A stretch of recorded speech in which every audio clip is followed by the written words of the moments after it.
If the sun was scaled down to the size of a white blood cell, the Milky Way in which we live would be the size of the continental United States in comparison. The society in which we live refuses to accept that there is life outside of the boundaries which we have set for ourselves. There are roughly 6,500 spoken languages in the world today. Countless variations in race. But humans aren't the only beings that inhabit the planet. We share the world with over 500,000 species discovered already today, and another 10,000 discovered each year.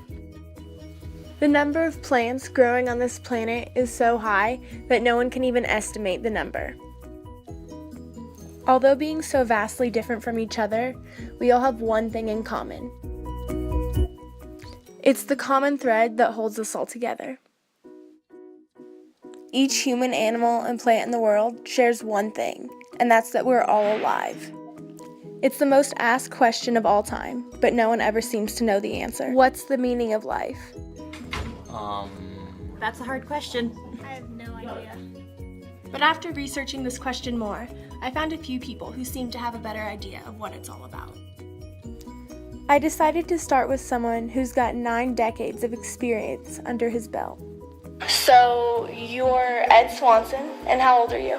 90. 90, wow. And what do you think the meaning of life is? The meaning of life? Now that is a profound question. It's a tough one. It can be interpreted many, many ways. But I would say that if you add just a little touch of religion to that, I think God's wish is for us to have a happy life. True. And the meaning of life is to perpetuate life. And I think we have a mission to do our best to improve our lives as we go through the years and generation after generation. Well, Jonah, it's you doing yoga. a little band. Meaning, I don't know. Meaning of life, it's different for each person, but in all reality, it's the same for each person. And that's the truth of it. Is instead of being it's different for each person on meaning of life, it's the same. Like, I want to help you be a better person and see greater things as you want to help me. Instead of going, well, what can I gain for myself and maybe hurt somebody along the way? Like, how can I help everyone get to where I want to go? And that's the idea of missionaries and God and helping, spreading this idea. It was all in good hope and good faith, but they did it the wrong way. This is my idea, this is our way. And then people saw it as a new thing instead of being just an extended idea onto something that was already created. God, the idea of something greater, this greater being, this greater energy was already created.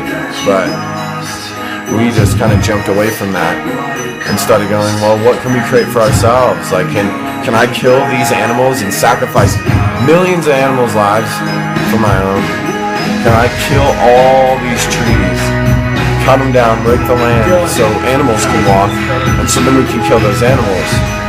Or why can't we just use that land to grow food for ourselves, which gives us the exact same nutrients as the animals, and use the animals' nutrients in ways that won't harm them? And if we need to kill an animal for our own survival because we can't get that immediate nutrients, that's why we can process meat. We're entitled to our own opinions, our own ideas. And so when someone gives us a new idea, we don't look at it like, wow, your ideas really make sense with like some of mine. We go, wow, that's different from what I think. How can I tell you something that will open your mind to what I see? And so we play battle of religion, when all reality, what we wanted was right in front of us the whole time. Let's go, fuck religion. We don't need that. We'll believe in each other. We'll believe in our own potential. Like, how can we as a human race get to something better? I can't do it alone. I need all of you guys. I can't just go and be like, okay, well, I'm here living my own life. Like, yeah, that's not how it's done. It's like we got to do it together. We got to start a revolution together, and that's what we're doing right now in this state.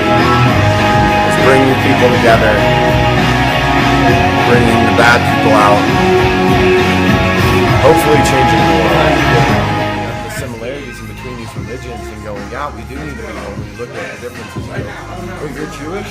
Oh, I don't believe in the Messiah and God and all these different things, and there's these differences, but in all reality, if we would have looked at, wait, you want to be a better person, you want to be a better person, you want to live in peace with me, well then that's fine. Like, this is our land. Like, you're a human, I'm a human. We both have families and we both care about people. Like, so why should we take that away from someone? You care about the same person as someone else, but like you care about them for like the same reasons, but in like a different way. Like, I care about Dylan in a different way. I care about Dylan in a different way that you do, but I still care about him, you know, because he's a human. And so when I meet a new person, I don't look at them like, oh, this person's black, or this guy's a skinny, tall dude. I'm like, this guy's a soul. He has his own opinion, and he has something to teach me. My name is John, and I'm 9 years old, and the purpose of life is to play drums and ride dirt bikes. Next, I decided to ask a few of you, those about to graduate and start a life of their own. My name is Kyle. I am 19 years old, and the meaning of life for me would be is trying to get a good job and trying to make ends meet so I can get through life. My name is Savanah. I'm 18 years old, and I was born June 27, 1995. And I think that the purpose of life is different from everybody, but for me, I think that I want to do something different with my life. Like, I really want to help children with cancer, and that's what I want to go to college. I think I want to study psychology to help them, like, in their emotional things, because like nobody really cares about like their psychological thing about the children. So I want to help them. Yeah, I think that's my purpose in life. So what is the meaning of life? That's up for each one of you to decide for yourself. As we leave the people whom we've grown up with and take the next step in this journey, what will you do with the gift you've been given? How will you change the world? In conclusion, the answer to this question depends on who's asking it. It goes along with who stole the cookie from the cookie jar, why did the chicken cross the road, and who really did let the dogs out. What I've learned is that although we all go on living, with or without being aware of our purpose, the meaning of life cannot be defined. It varies just as much as we do as people. Friends, school, experiences, family, community, clubs, and everything else that shapes us into the people we are also affects what our own personal meaning of life is. Each person's answer is as unique as they are. So to the class of 2014, I urge you to go out and pursue your meaning of life. Find out why you were put here, and most importantly, find what makes you happy. Because what is life without happiness?